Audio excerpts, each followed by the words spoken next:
agak tinggi. Baik, bismillahirrahmanirrahim. Assalamualaikum warahmatullahi wabarakatuh. Alhamdulillah, mohon maaf kami mengupdate beberapa hal dan nanti juga ada 2 agenda yang kami lakukan di Polda Metro Jaya sehubungan dengan ditingkatkannya penyidikan ini dengan status ada tersangka begitu. Yang pertama, kami mohon maaf karena saat Pak Roy, Pak Rismon pulang dari pemeriksaan dan tidak tahan, kami belum sempat mengupdate konferensi pers saat itu. Yang jelas yang pertama kami ucapkan terima kasih kepada seluruh rakyat Indonesia yang mendukung klien kami, Pak Rismon, Pak Roy, dan yang lainnya.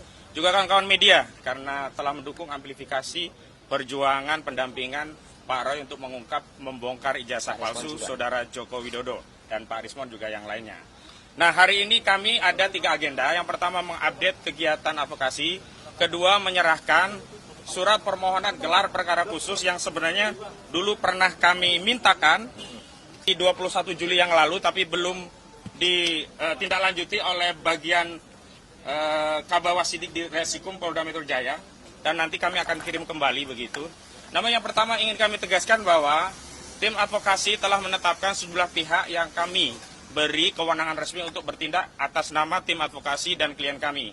Karena itu kami menghimbau untuk tidak mempercayai siapapun yang mengaku-ngaku bertindak untuk dan atas nama tim juga kasus ini yang berusaha membangun narasi perdamaian dengan siapapun, termasuk ke lembaga manapun. Karena sekali lagi tidak ada perdamaian dengan kepalsuan, tidak ada perdamaian dengan kebohongan, tidak ada kepalsuan dengan ketidakjujuran. Sekali lagi tidak ada kompromi antara al-haq dan al-batil. Sehingga kami tegaskan kepada seluruh rakyat Indonesia, Pak Rismon, Pak Roy, dan yang lainnya tetap membersamai aspirasi seluruh rakyat Indonesia yang ingin membuka kasus ini sampai tuntas ke akar-akarnya. Jadi kalau ada pihak-pihak yang mengaku punya kepentingan, punya kapasitas atau mengaku juru bicara atau apapun, termasuk kemarin kami komplain Saudara Faisal Assegaf yang tiba-tiba bicara tentang perdamaian, juga Prof. Jimli Asidiki yang bicara tentang mediasi karena ini kasus pidana, bukan kasus perdata. Kemarin waktu saat kasus perdata Saudara Joko Widodo berulang kali di mediasi justru tidak pernah hadir. Hari ini di kasus pidana yang Saudara Joko Widodo sendiri melaporkan, maka Saudara Joko Widodo harus masuk ke pengadilan. Jadi jangan kemudian membangun narasi untuk mediasi di kasus pidana. Dan kepada tim reformasi Polri, khususnya Komisi Reformasi Polri, semestinya fokus ngurusi institusi Polri. Baik mengawasi tentang kinerja, kebijakan, anggaran, SDM, institusional, bukan sibuk ngurusi ijazah Jokowi. Dan salah satu legasi institusi Polri yang perlu dikoreksi adalah gemar melakukan kriminalisasi. Dan karena kriminalisasi itulah hari ini klien kami Pak Roy Suryo dan kawan-kawan menjadi statusnya menjadi tersangka begitu. Jadi sekali lagi jangan lencengkan atau jatuhkan marwah institusi yang baru dibentuk oleh Pak Prabowo untuk mendamaikan ijazah palsu. Sekali ijazah itu diprotes oleh rakyat tidak boleh dihentikan di tengah jalan karena ini harus dituntaskan di era kita, tidak boleh kita wariskan kepada generasi selanjutnya. Yang kedua, terkait gelar perkara khusus, kami sudah mengirim gelar perkara khusus di bagian Wasidik di Polda Metro Jaya 21 Juli yang lalu. Namun sampai hari ini tidak pernah ditindaklanjuti dan kemarin dari penyidik kami disonding untuk menindaklanjuti dan hari ini kami juga akan kembali mengirimkan permohonan gelar perkara khusus yang hari ini kami serahkan kembali ke Biro Wasidik. Dan sebenarnya ini juga sudah kami persoalan karena dulu sudah ada gelar perkara khusus di Bareskrim ketika penyelidikan itu dihentikan, tetapi kenapa saat di Polda penyelidikan itu ditingkatkan menjadi penyidikan, saat itu tidak dilakukan gelar perkara khusus. Dan dalam sebuah diskusi media bersama kuasa hukum Saudara Joko Widodo, Bung Firmanto Laksana di Kompas TV saat itu juga menyampaikan tidak perlu gelar perkara khusus lah di tingkat ini nanti kalau sudah penyidikan. Dan hari ini sudah penyidikan sehingga tidak ada alasan bagi institusi Polri, apalagi di tengah wacana ya perbaikan kinerja institusi Polri untuk tidak melakukan gelar perkara khusus sebagaimana sudah dilakukan oleh Mabes Polri pada Dumas yang dilakukan oleh TPUA. Dan terakhir berkaitan dengan apa yang kemarin disampaikan oleh Polda bahwa salah satu sebab tidak ditahannya klien kami karena kami mengajukan sejumlah saksi dan ahli.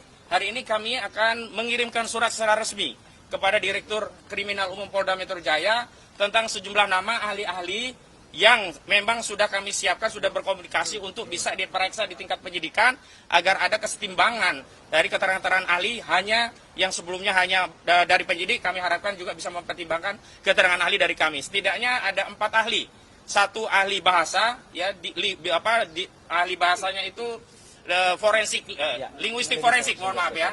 Kemudian ada ahli pidana, kemudian juga ada ahli ITE. Untuk linguistik forensiknya kami sudah siapkan nama-nama dan nanti akan kami sounding. Dan kami sudah meminta agar pemanggilannya melalui kami dengan waktu yang cukup agar nanti kami juga bisa menghubungi ahli-ahli kami. Kenapa demikian? Karena kami juga butuh mendapat persetujuan dari institusi masing-masing karena ahli ini adalah bersatu ASN begitu. Selanjutnya kami juga menyampaikan 11 saksi yang meringankan di tahap penyidikan. Terlepas kami juga nanti akan menghadirkan lagi di tingkat persidangan. Jadi di penyidikan dengan di persidangan kami bedakan. Di penyidikan kami setorkan ke pihak penyidik, di persidangan kami akan persiapkan tambahannya nanti di persidangan. Selanjutnya kami ingin tegaskan di kasus ini ya, peran yang membuat klien kami tidak ditahan adalah dukungan dan doa seluruh rakyat Indonesia. Jadi jangan percaya kalau ada pihak-pihak yang mengaku-ngaku merasa punya peran sehingga klien kami tidak ditahan. Apalagi mengaku-ngaku punya kapasitas untuk menyelesaikan persoalan ini dengan perdamaian-perdamaian. Ingat justru sejak awal Jokowi tidak pernah mau damai dan hari ini kalau kami mengambil perdamaian itu sama saja kami melakukan deklarasi pengkhianatan terhadap seluruh rakyat Indonesia dan itu tidak mungkin dilakukan terutama oleh Pak Roy dan Pak Rismon yang selama ini sudah meyakinkan kita 99% ijazah itu palsu, 11.000 triliun ijazah itu palsu dan seluruh rakyat sudah ikut meyakini keyakinan dari Pak Roy dan Pak Rismon. Karena itu mohon doa dukungannya. Kami akan tetap istiqomah konsisten untuk berjuang untuk membersihkan legasi bangsa Indonesia dari dugaan pernah dipimpin oleh seorang presiden berijazah palsu. Nah, dalam kesempatan hari ini karena klien prinsipal juga kami ada, kami mohon tanggapannya pertama dari Pak Roy, yang kedua dari Pak Rismon. Silakan Pak Roy. Baik, terima kasih. Jadi jelas ya teman-teman. Assalamualaikum warahmatullahi wabarakatuh.